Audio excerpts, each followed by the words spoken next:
Good afternoon. We're back for a lunchtime stream. Am I loud enough? I think I'm loud enough. Actually, it looks like I'm kind of quiet. So let me adjust the microphone for the 50 billionth time.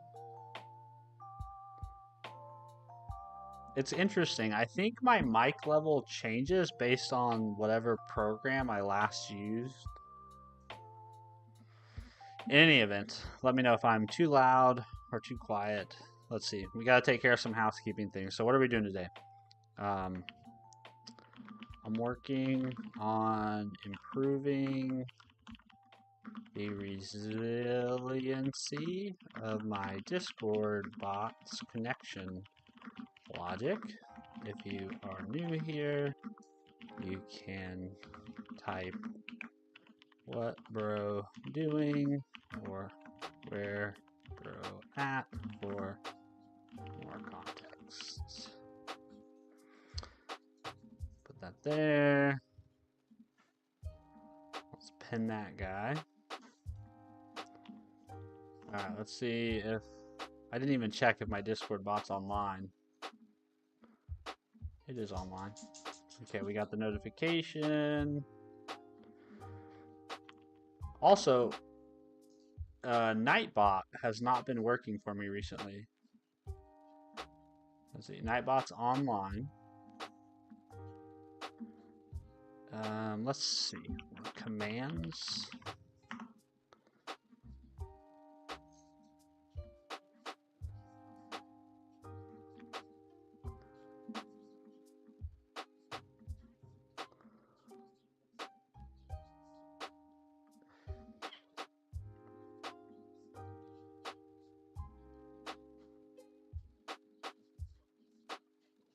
Via the control panel. What's this?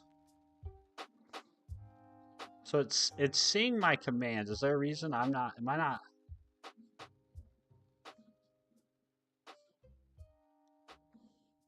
Okay, so why isn't Nightbot talking back to me? I don't think I really want to spend a bunch of time troubleshooting this, but for whatever reason, let's see. Why isn't Nightbot? Let's see.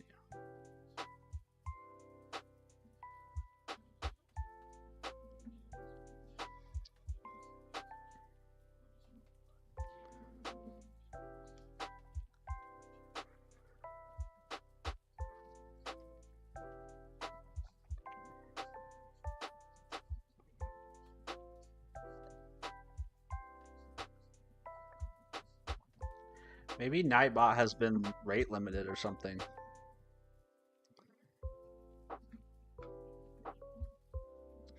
Because you can see, let's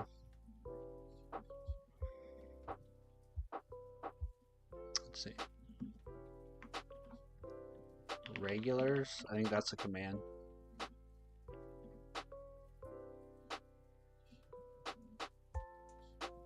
Yeah, look. So Nightbot's in my chat, but for whatever reason, he's not helping me.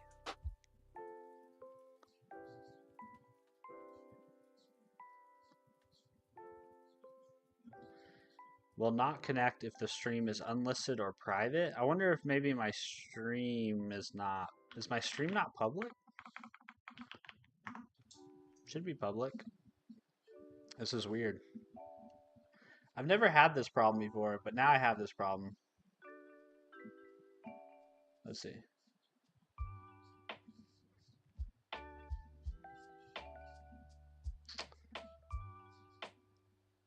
Yeah, it's public. Huh. Super weird. Well, in any event, I don't know why Nightbot's not working.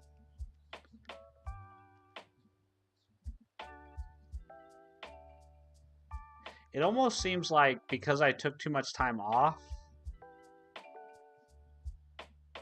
you know, that's how it feels. It's like because I took 10 days off from streaming, Nightbot gave up on me. I don't want to create a giveaway. I'm trying really hard not to fixate on this, but I really want to figure it out. but I also don't want to spend my whole stream trying to do that. Anyways, if you know why Nightbot sometimes may not work, let me know. I would love to know. My plan this afternoon is to work on fixing my Discord bot so that whenever it tries to connect to the Discord gateway, and for whatever reason Discord's gateway is unavailable, right now my Discord bot doesn't retry that initial connection. So my plan is to fix that. We started working on this a little bit yesterday, so we'll see if we can't knock it out today. Let's dive in here. Also, do I have the right... Are you guys talking to me in chat? Chat's super quiet, which is unusual.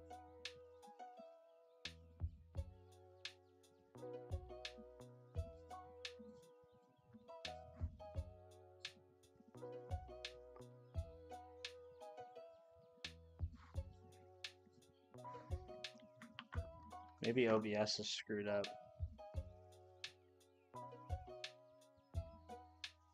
No? Okay. Yeah, there's nobody in chat.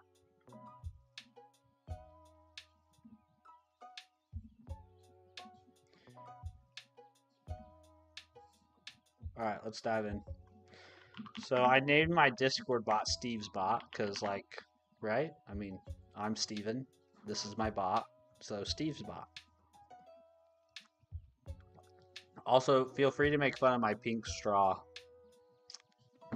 It's not very manly of me. But I mean, colors, I mean, fuck gender rules, right? Like, who cares about that shit?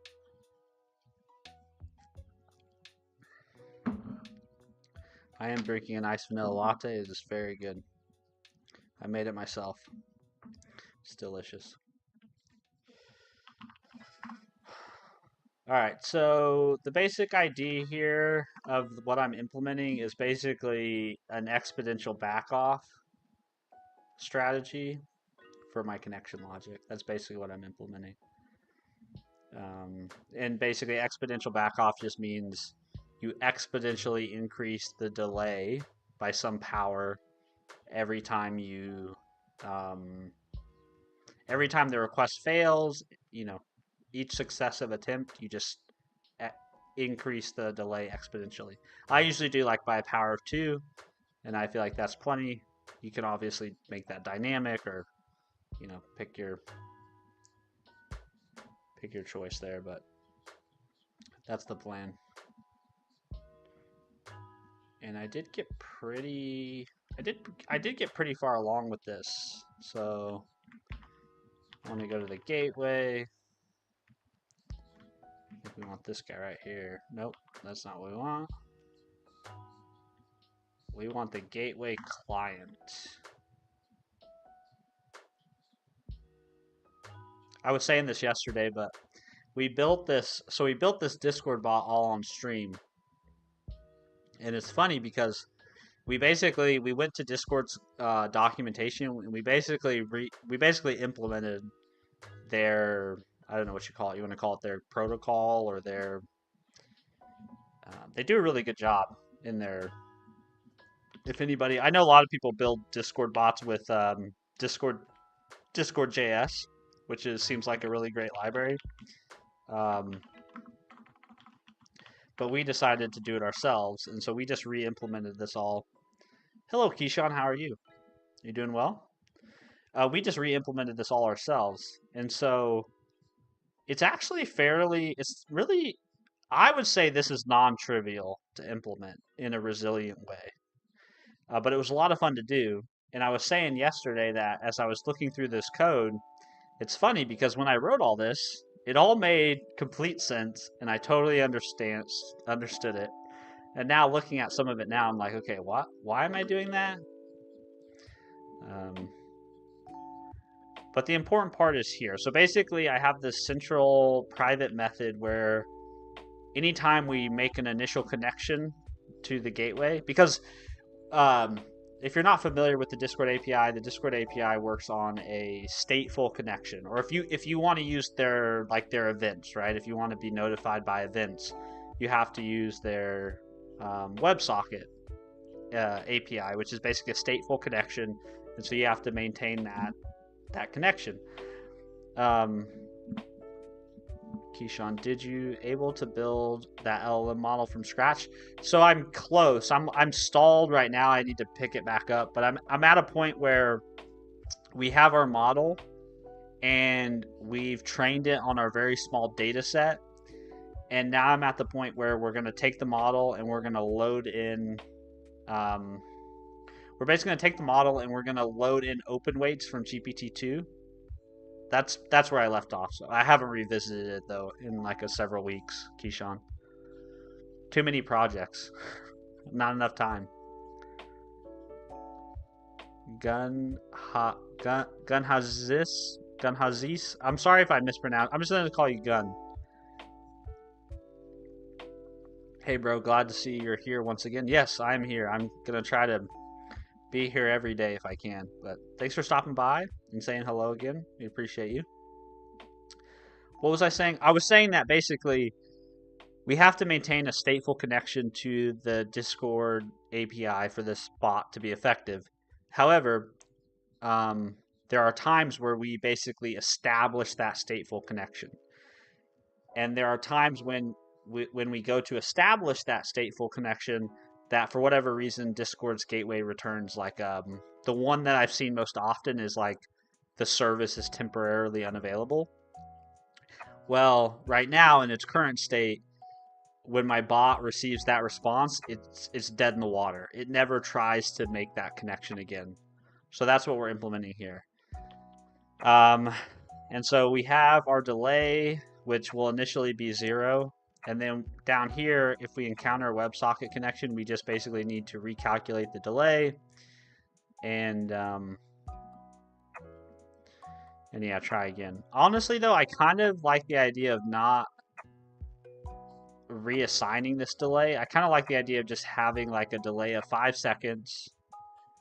And then in the catch, do the calculation of how long we should wait.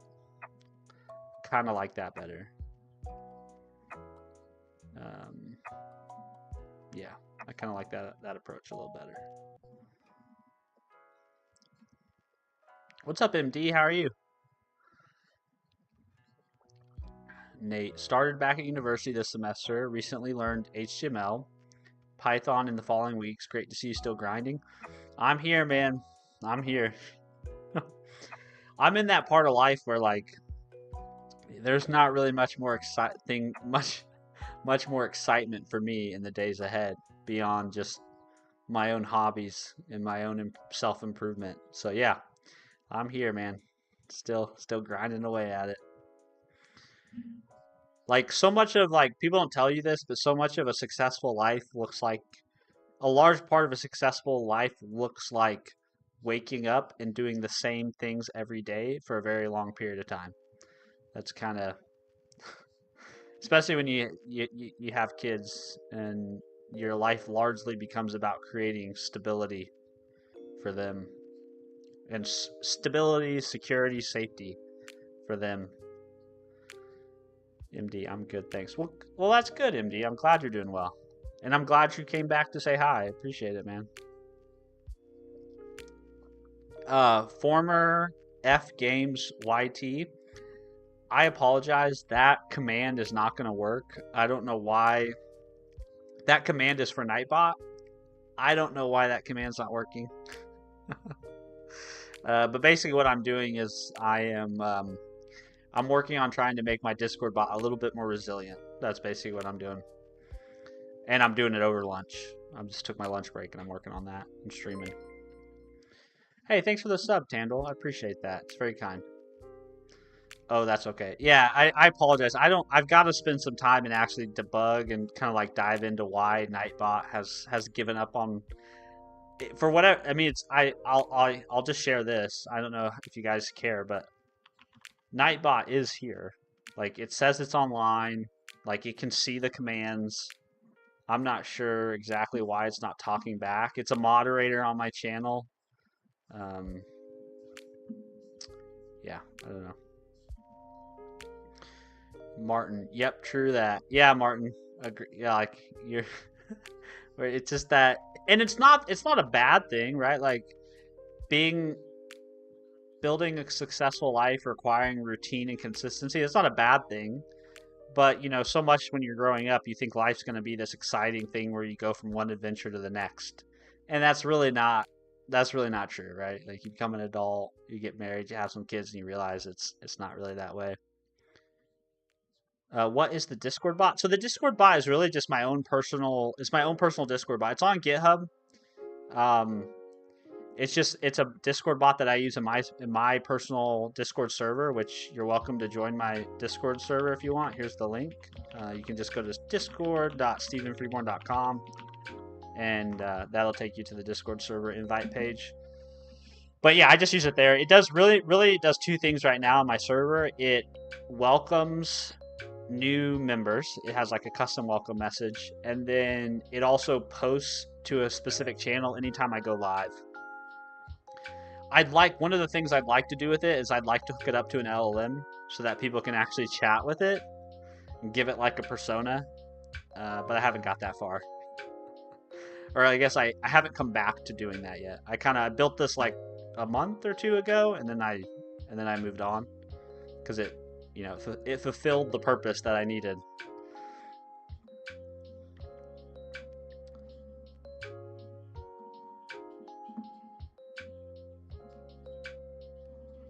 Is coding it too hard? No, I mean coding it was a lot of fun. It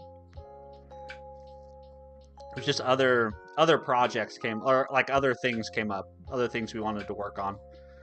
Um, but it was a lot of fun to implement. Learned a ton. Learned a ton, particularly about the Discord API, like the raw Discord API. Also learned a ton about working with the raw client WebSocket in .NET. Most people who work with WebSockets in .NET typically use SignalR, which SignalR is great. Like for an application level concern, SignalR is awesome. But yeah, learned a lot about WebSockets in .NET doing this. You body, yo, how you doing, G? I'm doing good. How are you, man? Good to see you again. Thanks for stopping by. Appreciate you. I suck at coding. Oh man, that just means you haven't done it enough, right? Like we all suck at everything that we haven't really practiced. So if you think you suck at coding, it just means you're early. You know. Martin, I made some DDNS bash script telling me when it's updated with Telegram bot. Oh, very cool. That's very cool. Yeah, I heard. Do you guys know who Peter Levels is? He's kind of got a pretty big following on X. Let me see if I can find his profile. He's kind of become famous because he kind of does like he still codes with jQuery. He still uses PHP. I think he goes by Levels.io. Is that what he goes by on X? Any event, when you say you use the bash script with Telegram, I remember reading one of this guy's tweets. Like he has several SaaS products that make like a lot of money.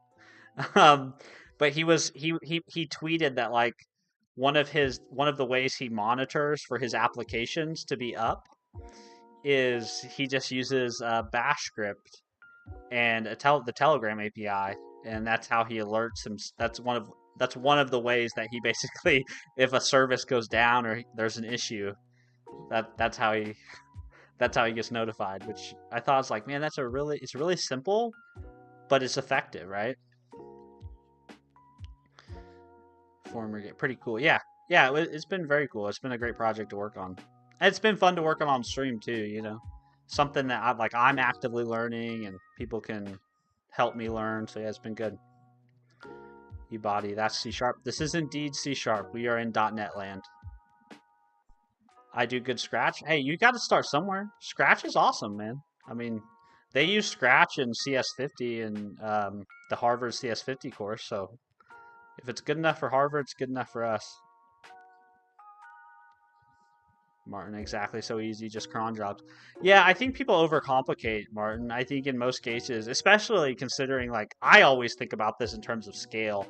People want to always make things so complicated. They want to make everything so that it's infinitely scalable. And it's like 90% of the things that I will ever build or work on in my life are going to have less than 1,000 users.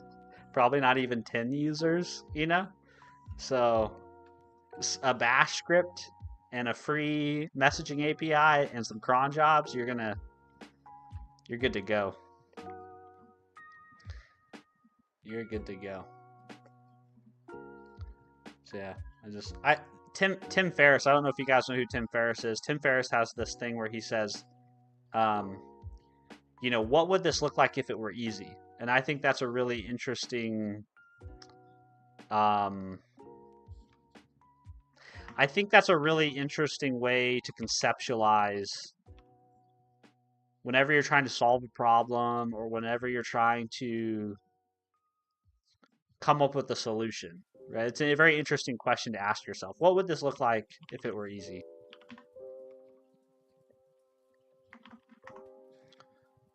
You should do challenges. I made a Scratch game under 1 hour. I made a cool program with C# in 1 hour.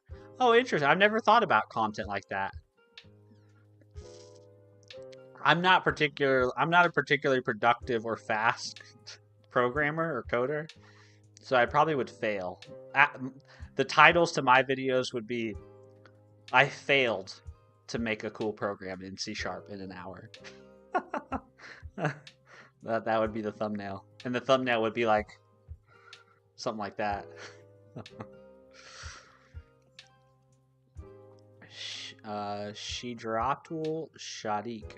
Bro, I want to be a full stack developer, but I can't dedicate myself to that. I am learning JavaScript. What should I do to motivate myself and build discipline? That's tough, man. That's really tough. So I used to be a personal trainer for a real long time. Coached a lot of people. And the question you ask is a very similar question to people who are trying to lose weight. And I guess what I would tell you is there's all kinds of different tricks that you can use to try to make yourself more motivated through extrinsic means, right? Like you can come up with a reward system. You can try to make it easier to make time to learn these things that you want to learn or do the things you want to do. Like there's all kinds of hacks like that. But in all honesty, in order for you to really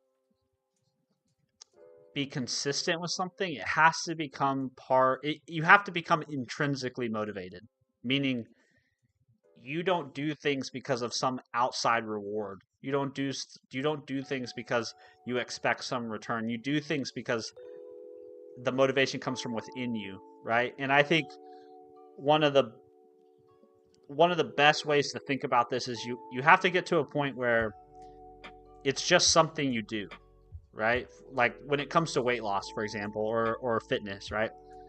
Exercise is just something you do. It's like brushing your teeth. You don't do exercise because of XYZ reward or because XY person is counting on you. You do exercise because it's who you are. It's a part of your identity. And I think if you really want to become a full stack developer, I think that has to become part of the story you tell yourself. Like if you want to be somebody who learns JavaScript or knows JavaScript, that has to become part of the story that you tell yourself. I'm the type of person who practices coding every day, right? That's really the way to make a long-lasting and sticky behavior change, in my opinion. You should check out, there's some really good literature. If you've ever heard of, I've gone completely off the rails now, but there's some really good literature out there. It's called self-determination theory. This is popularized by two psychologists, two researchers.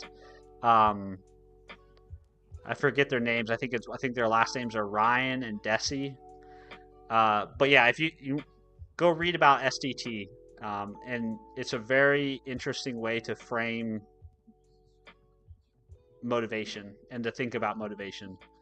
Uh, they basically posit that everybody has three basic psychological needs, the same way you have physical needs. Um, because basically, in self determination theory, you start from this standpoint of that. You start from this base assumption that everybody is intrinsically motivated to grow, to get better, to improve, right? We all want these things by default, and that we only lose that when those needs are not being met. So you might explore some of that. That might help you with the motivation piece. I went on a little bit of a rant there. Hello, Laramix Studio. How are you doing? Good to see you again, man. Sorry that command's not working still. Nightbot still let me down. Martin, is var, by the way, really C-sharp-like? I learned with Java that defined classes are more best practice. Not sure if that's true though. So this is totally stylistic. Some people prefer explicit typing, right? Like some people prefer doing bool, or bool. Some people like that. I personally prefer implicit types. There are benefits to doing explicit typing versus implicit typing in certain circumstances. The one that comes to mind recently is C# added this new expression, collection expression syntax, which basically means you can do stuff like this. You can say list of string, and then you can say names, and then you can, instead of newing up a new list like this, right, which is kind of verbose, you can shorten that to this, right, which is a little better. But they recently, in a more recent version of C# added the ability to just do open bracket, square bracket, and then the compiler will take care of newing up that collection in the most efficient way. Like it will do what it needs to do behind the scenes. So this is an example where explicit typing is probably beneficial or might be more succinct. But by default, my preferred style, my preferred preference is to use implicit types. So I just default to var. And you can configure this. So if you have an editor.config file, you can actually configure this. I forget what it's called. I think it's the var preferences. So you can set this, like if you want to use explicit typing everywhere, you can set these preferences to false. But if you want to use var, then you can set these preferences to true, and you'll get IntelliSense, right? You get feedback when you violate those rules or those preferences. So yeah, it's a style thing. It's a style thing. I'm sure some people are like, never use var, and some people are like, always use var. Billabig, what did you have done if the coding tasks sounded gibberish? Huh? I'm not sure what you mean by that. In the Holy Book, it was prophesied that one of the signs of the end times nearing is that Stephen will get back to daily streams. But I hope not. I'm going to try to stick with daily streams as much as I can. Sure, all. Thanks, brother. Love from Bangladesh. Of course, man. I hope it was helpful. Hello, Mid. How are you? I love this. Yeah, I appreciate that, man. I'm glad you find that somewhat helpful. I could talk about like motivation, psychology. I could talk about that for days and days and days. Probably not days, but I could talk for a while about it. It's very interesting. Okay, so what I basically want to do here is I want to calculate the delays for this. I want to calculate how long I should wait given the current attempt, right? So instead of reassigning the delay, I'm just going to have a fixed delay variable and then calculate how long this particular delay should be based on the number of attempts and some raised power And I probably need to add like some sort of jitter in there. Would probably be good. Although I'm only going to have one of these ever running at a time, so the jitter is probably unnecessary.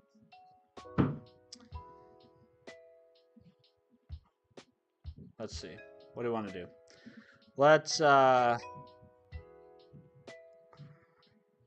we'll say var current delay equals, what is it, math.pow,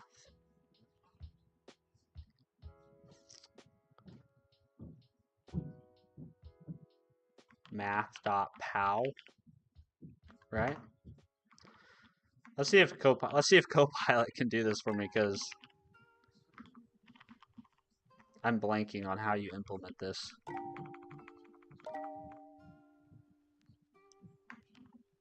Copilot, are you here? It should be something like math.pow, and then returns a specified number raised to the specified power. So x raised to power. So I think we want the delay raised to the power of 2. Right? Oh, and we also want to times this by the attempt. By the number of attempts. So the first time we come through... Oh, we need to cast this to a double. Right? Oh, yep. Oh, I hear my kids are home.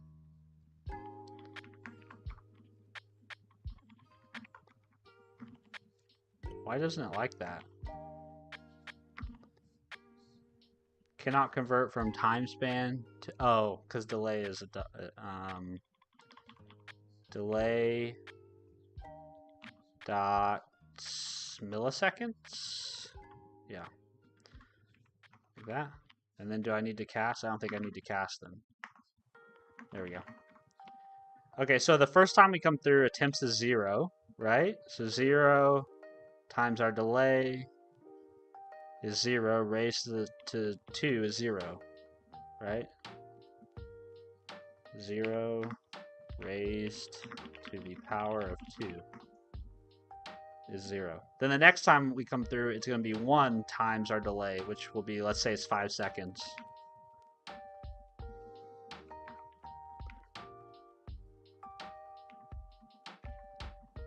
Why is this not working? 5 seconds, like this.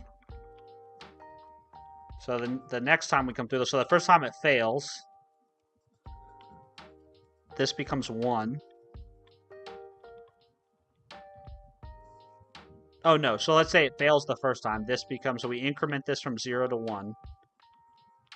So if we enter this, if we do encounter a WebSocket exception, we have 1 times 5, that's a 5-second delay. But do we want to raise that to the power of 2? I feel like the first time we come through, we just want... Maybe we should only increase the attempts in the catch. Yeah? Yeah, I think we...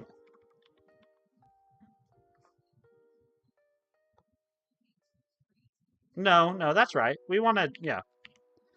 Because we're just going to, on the first attempt, we're just going to immediately, on attempt 0, we're just going to immediately try to connect. If that fails, now we want attempt to be 1, and we want to wait some amount of time. Right?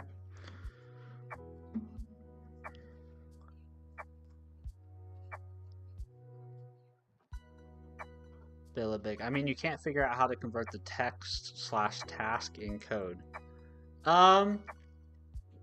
Well, you could use AI now, right? So I guess what you're saying is you've been asked to implement something, and you're not sure how to actually go about an implementation. That might be a good case of an LLM. Like if you know code well enough, like if you know a particular language well enough, ask the AI to like mock out like a pseudo implementation of that thing, might be a good place to start. That's usually where I start if I'm unsure. Like, Gemini, how would you do this? Or do some Googling, see if you can find some Stack Overflows that give you like a rough starting point. Take what you like from it, leave what you don't, and then go off and try to do some trial and error. XYZ, what language is this? Can you give me a tip about what hands-on projects are good for green hat hacker who wants to learn Python and use it instead of bash scripting? Okay, so what language is this? This is C#, XYZ. Can you give me a good tip about hands-on projects? I don't know. I'm not a hacker per se, so I don't know what would be good projects for someone who wants to be a green hat hacker. I will tell you, if you want to learn Python, you might check out Python for Everybody by Dr. Chuck. Let me see if I can find that for you and link it. Let's see, Python for Everybody. This is, if you don't know Python, this is a great place to start. Let's see, at XYZ. Start here to learn Python, right? Because like the first thing you need to do if you want to do some sort of project is you need to know how to write Python first. But then, yeah, after that, I'm not sure what projects to do if you want to be a hacker. That might be more of a Google question. Are you coding in Vim? So this is NeoVim is what I'm coding in right now, is NeoVim, which is like a more modern version, I guess, of Vim. And I'm using Vim motions though in NeoVim. Laramax Studio, just want to try something new. What will you say about that? Don't look at from the point of C# developer. Just if you want to recommend, which one will you recommend? Laramac. Hold on, did I miss something? Just want to try something new. Like, are you saying you want to try a new programming language, and what would I recommend? If that's what you're asking, Laramac Studio, I would give C# a try. If you don't like C#, then give TypeScript a try. XYZ, is it C#? It is C#. Martin, wondering if streaming makes you more focused somehow. Do you have any routine or thing you don't do while programming? I do beside my work in the evening, but I'm getting so tired lately. So usually when I'm streaming, I'm not very productive, because like I'm trying to also interact with chat and make sure I'm staying kind of engaged with you all. So like right now, this shouldn't have taken me 37 minutes to get to this point, right? This is something that should be done in like a few minutes, but because I've been like talking, chatting, right? I think for me, my best focus comes in the evenings on my own projects. That's typically when I'm most productive, like after my kids go to sleep, and I make time to work on this stuff off stream. So yeah, that's probably for me. But I see what you're saying, Martin, as far as like getting tired. Yeah, when you put it off until the evening, there's a chance you may feel too sleepy to work on it. XYZ, thanks a lot. Of course, man. Yeah, hopefully Python for Everybody, I think is a really great course. I think Dr. Chuck is a really great teacher. He takes a very pragmatic approach to teaching programming, which I really like. Rova, it's a faster, more modern Vim written in Lua. There you go. I'm using NeoVim, which is Vim, but more modern and written in Lua. There you go. Laramac, new language. Do you have any resources start with C#? So yeah, so my favorite place to send people, obviously Python, I send everybody to the Python for Everybody course. That's usually where I recommend people start. But for most things, I send people to Free Code Camp. So if you're not familiar with Free Code Camp, I love Free Code Camp. This is largely where I applied myself to learn how to do web development, or at least this was the curriculum that really got my feet on the ground, right? In that first year of learning, this was really helpful. But the exciting thing is FreeCodeCamp partnered with Microsoft a little bit ago to basically offer a free foundational C# certification. So it's a partnership. So you do a little bit on FreeCodeCamp's website, and then you do a little bit on the Microsoft Learn website. But this is a great place to start. So I'll link this for you.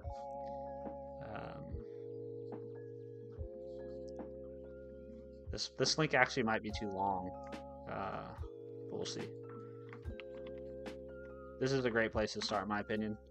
And then if you're more of a visual learner, like if you more like videos and you want to follow along, there's a couple really good YouTube creators out there in the C# space. One of them is named Nick Chopsis. He's got a ton of great content out there. You should sub to him. He can teach you to write C# for sure. And then the other one is Tim Corey. Really like Tim Corey. He's got some really good like start to finish courses, right? Like where he will take you like building an application to finishing an application. And those are all free resources. If you're willing to pay, there is a website called Pluralsight that has some really good courses on it. But there's an even better site out there called DomTrain, which is actually the YouTuber Nick Chopsis. I think I'm saying his name wrong, right? I apologize if I'm saying it wrong. So this is his company, and they have all kinds of kick-ass C# courses. So yeah, it's paid, but they're amazing. XYZ. Are you using Edge? I am using Edge. I personally prefer Edge to Chrome myself, and I'll tell you why. I'll tell you why I use Edge. It's because Edge supports vertical tabs really well, like out of the box, no extensions. And maybe Chrome does now too, but that's what, like 2 or 3 years ago, that's what sucked me over to Edge. I know it's so silly, but the vertical tab things really sold me. A weird gamer. Have you seen my message? I think I missed it. I'm sorry. Let's see. A weird gamer. Yeah, I don't know. Your message didn't come through because I only see that one message. Of course, man. I hope that's helpful. XYZ. Firefox has it too. No, no Firefox users here.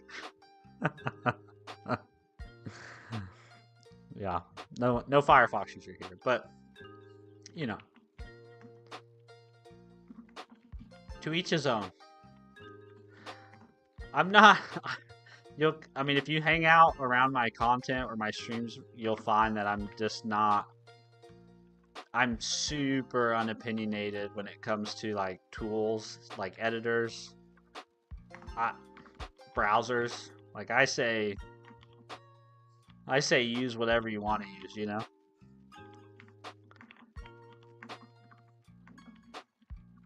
Use the stuff you enjoy using.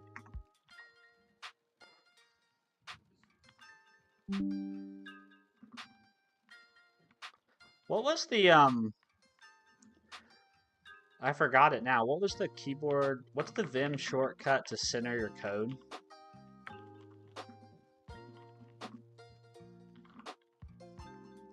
Or center your cursor? What is it? ZZ? There we go. Yeah, ZZ. That's how you do it. ZZ. Yeah, there you go. Can you share the links to those YouTube? Oh, for sure. Yeah, sorry. Let's see. Let's go back over here.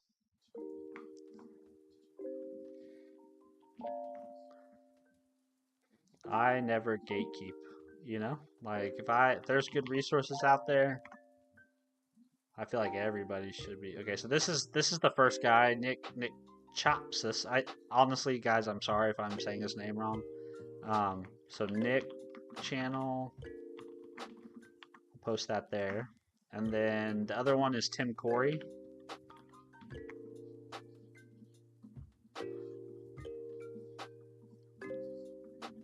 And I'll put that there, Tim channel. Both those guys are awesome, and they just have so much content. You'll be, there'll be too much to consume. King of Games said hi. Hello, King of Games. How are you doing? Thanks for stopping in and saying hello.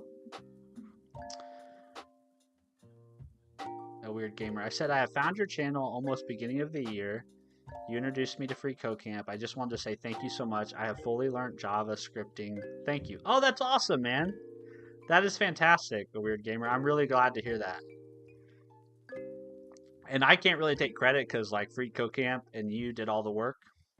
So I'm glad though that mentioning that resource or introducing that resource to you was helpful, because I think the world of the work that Free Camp does and the amount of knowledge and education that they just freely put out there, yeah, it's pretty awesome. So that's awesome to hear. And I appreciate you taking the time to come back to my stream and let me know. All right, so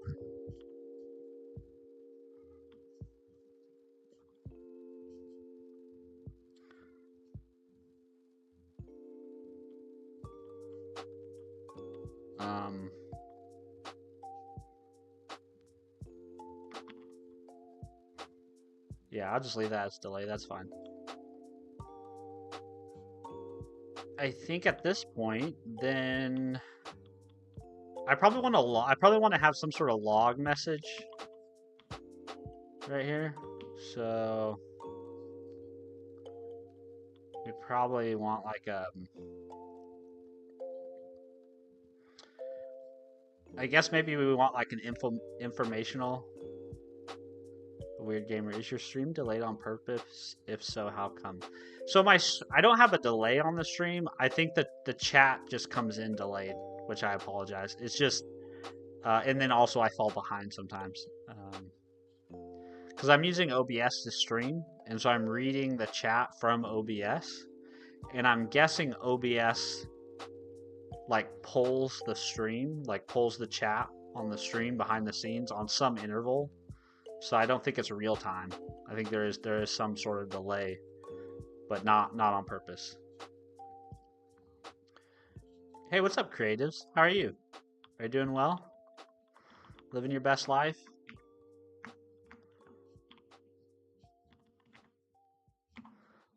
So we probably want to do like a warning message, right?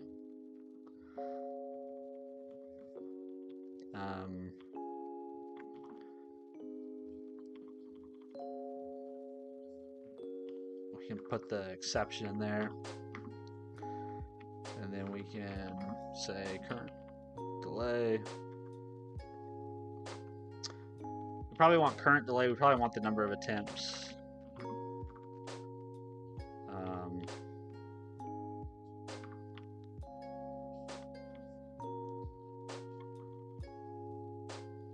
What do we want this message? The question is, what do we want this message to say?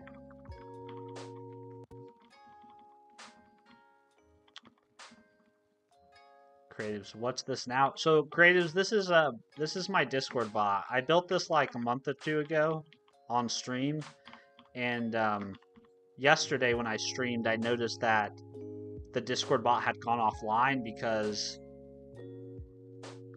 basically Discord told me to reconnect, and so when I attempted to reconnect, or my Discord bot attempted to reconnect to make the initial connection, the initial WebSocket connection, the Discord gateway responded with like a 503 code, basically saying like the service is temporarily unavailable. Like, why? I don't know, internet gremlins. But in my Discord bot, I don't have any logic that retries that initial connection. And so then the Discord bot just went offline. So what I'm adding to the Discord bot right now is basically to handle that, to basically say, hey, if you encounter, if the connection fails, right? If you try to make a initial WebSocket connection, thank you, Genuine Profile, for the sub. Thank you, King of Games, for the sub. Very kind of you guys. To basically just make that more resilient. To say, hey, if that way my bot, since it's just always running in the background, that way if for whatever reason the Discord gateway does go down, my bot will continue to try to reestablish that connection, uh, regardless of what's happening. That's what I'm doing. John, no looking and what are you saying, John? No, I looking and learning your topic. I don't know what you're asking, John. XYZ. Thanks a lot. You helped a lot with only talking for 10 minutes and answering my questions. Happy to see your streams from now on. It's 1 a.m. in Iran. Good night, everyone. Thanks again, man. Of course, XYZ. I'm glad I could help, and have a good night's sleep. Laramat, can you share your GitHub repo? For sure. I'm guessing you want, like, actually, here. This is my GitHub. This is stuff that Nightbot is supposed to take care of, but Nightbot is down. So actually, my GitHub is really easy. I have some vanity links set up for this kind of stuff. So if you just go to github.stephenfreeborn.com, it'll redirect you. So github.stephenfreeborn.com. And then specifically for this repo, if you're interested in this specific code, you can find that here. This is the Steve's bot repo. Is this C#? As always, it is. This is C#.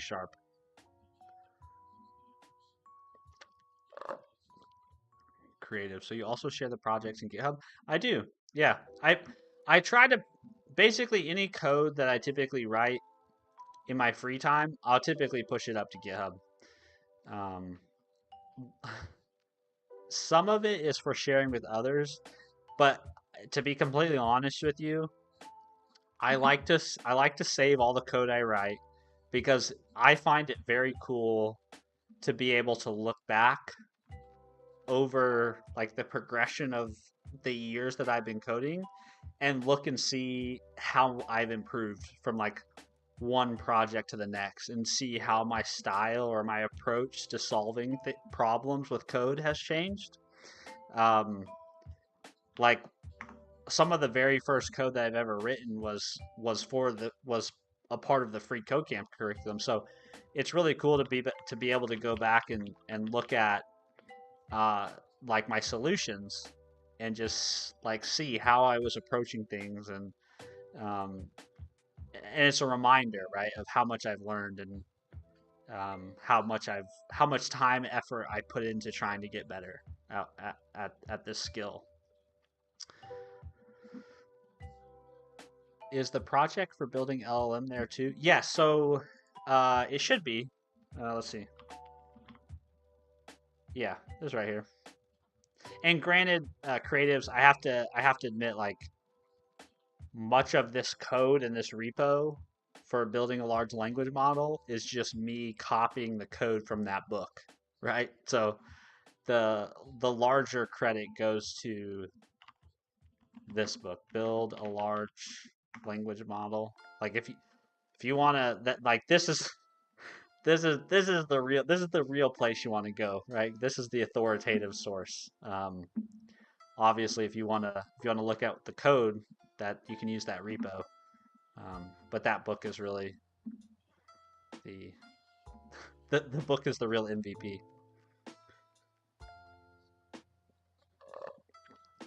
John, I'm not sure what you're trying to say. I wish I could help you. I'm not sure. I'm not sure what you're looking for, John.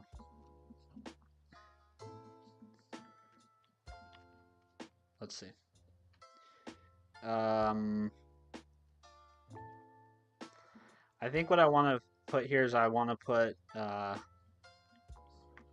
failed to connect to the URI.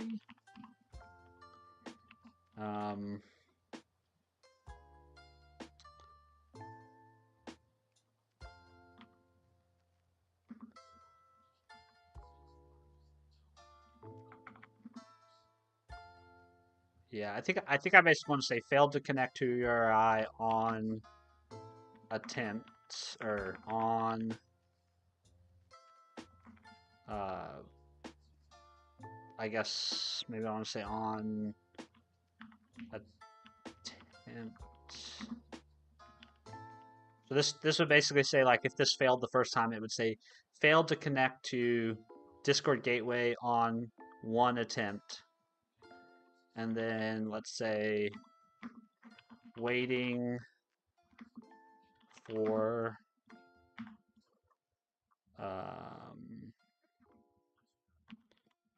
delay. Waiting for how many ever delay milliseconds before trying again. Yeah, I think that sounds good. So now at least in my logs, I'll be able to see when this branch of code gets hit. Because this really doesn't happen much. Like this might happen if my Discord bot is up and running for 7 days or more. This might happen like once every couple weeks. I've seen this happen where my Discord bot basically goes offline. So I don't expect this to be a thing very often. And I think that's it, right? So basically, until we have a successful connection,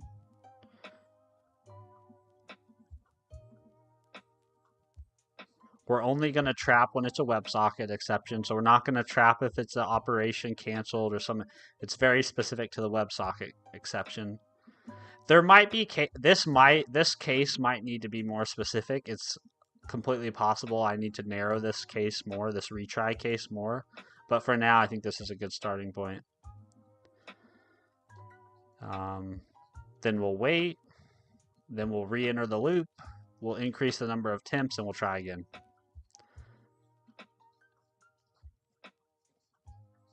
Yeah, I think that looks good. Larry Mac, how many years have you been working with C#? Sorry, that was kind of obnoxious. So I started. So the first time I wrote any C# was in 2015. So when I was in college, my bachelor's degree is in biochemistry. And when I was in college, I took computer programming 1 and computer programming 2 as electives, more out of just like interest and wanting to kind of needing to fill out my schedule. And I loved it.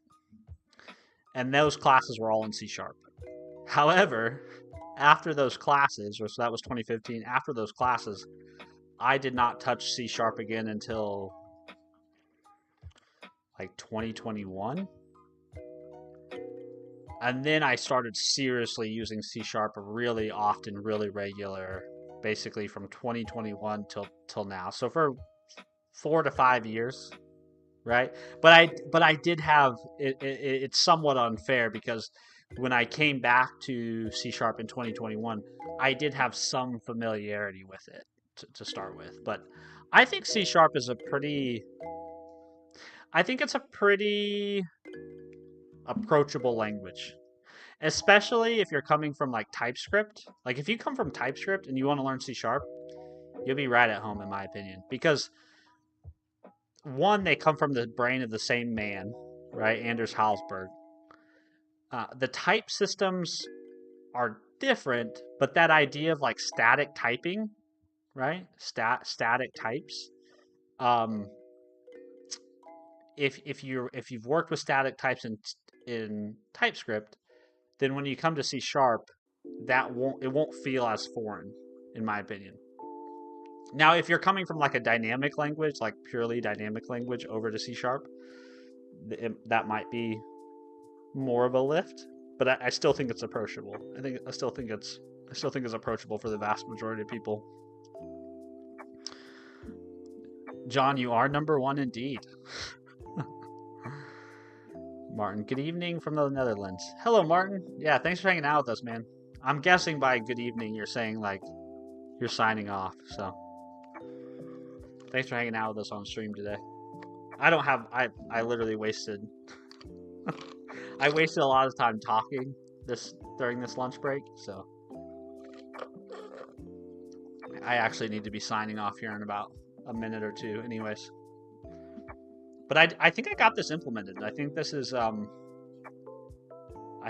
gonna work. I want to step away. I want to come back to this with fresh eyes, but I'm pretty sure this is going to be the implementation to start with. Like I said, we might need to refine this. This might be too wide of occurrences, right? There might be WebSocket exceptions where we shouldn't retry. We might need to narrow those conditions, but this will be a pretty good place to start. I'll have some logging, which I can review and seek to know when this happens. We have an exponential back off, so we're not just bombarding the Discord service with retries, right? We are going to wait longer and longer and longer, right? The more failures that occur. I think you could make the argument that maybe it would be safe to have some sort of max attempts. But the problem is I don't like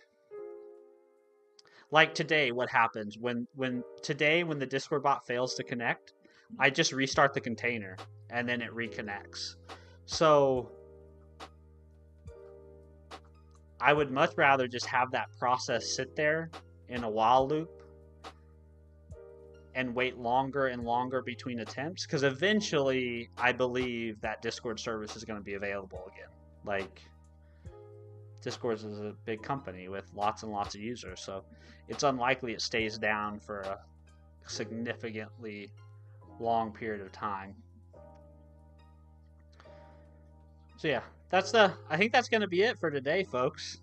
I think that's the job well done. So this is our exponential back off retry logic. We have initial delay of 5 seconds. We'll start at 0 attempts. We have a Boolean flag that helps us exit our loop. While connected is false, we will attempt to connect. If the connection throws, if connect async throws, we will catch that exception only when that exception is of the type WebSocket exception. Otherwise, we'll just let that exception continue to go up. And then if it is a WebSocket exception, the way we're going to handle that exception is we're going to calculate some amount of time to delay using an exponential strategy where we basically take the current number of attempts times the amount of milliseconds or the amount of seconds we want to delay, and then we raise that to a power of 2. So the first time we come through here, we'll wait 10 seconds. Yeah, 5, right? No. Should this be less? Because the first time we come through, it's... Arkin, thanks for streaming. Of course, man. Yeah, I probably need to sign off here, but now that I'm talking through my implementation, now I'm thinking, wait a minute, did I mess this up? In any event, I'll work out the exact calculation for the current delay. But in any event, we're going to calculate the current delay. We're going to log the exception. We're going to log the message. Then we're going to wait. And then we're going to come back to the top of this while loop. And because connect async through, connected should still be false. So we'll make another attempt and hopefully we'll succeed that time. So yeah, let's commit this, huh? So let's commit this. Laramec, before going, do you have any C# community that someone can run to for help if anything happens apart from Stack Overflow? Just a community dedicated to C#? I don't know any off the top of my head. I think there's a .NET Discord. Let me see. .NET Discord.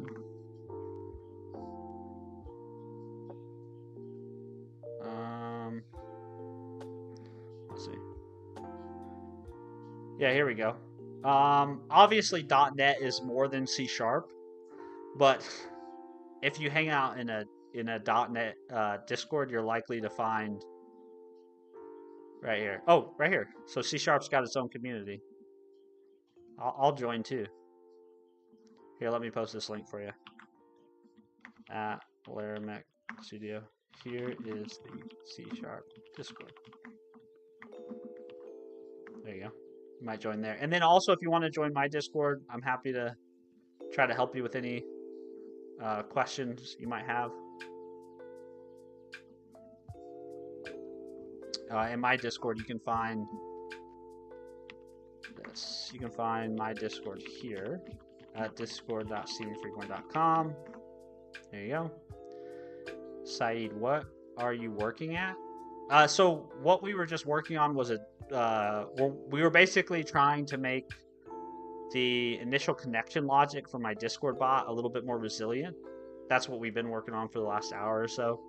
I know you just got here, but I've got to run.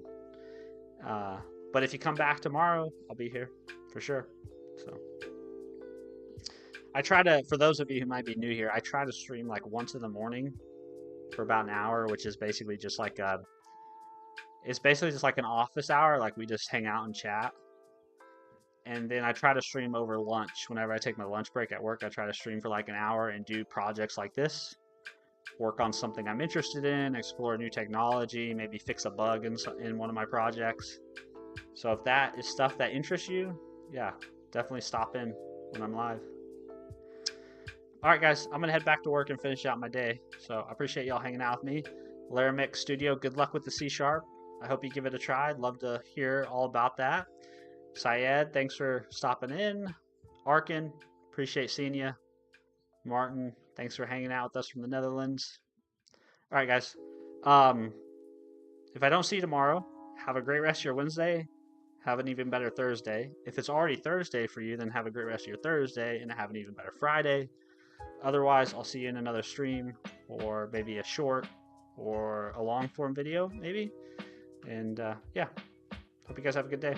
All right. Bye. See you, Arkin.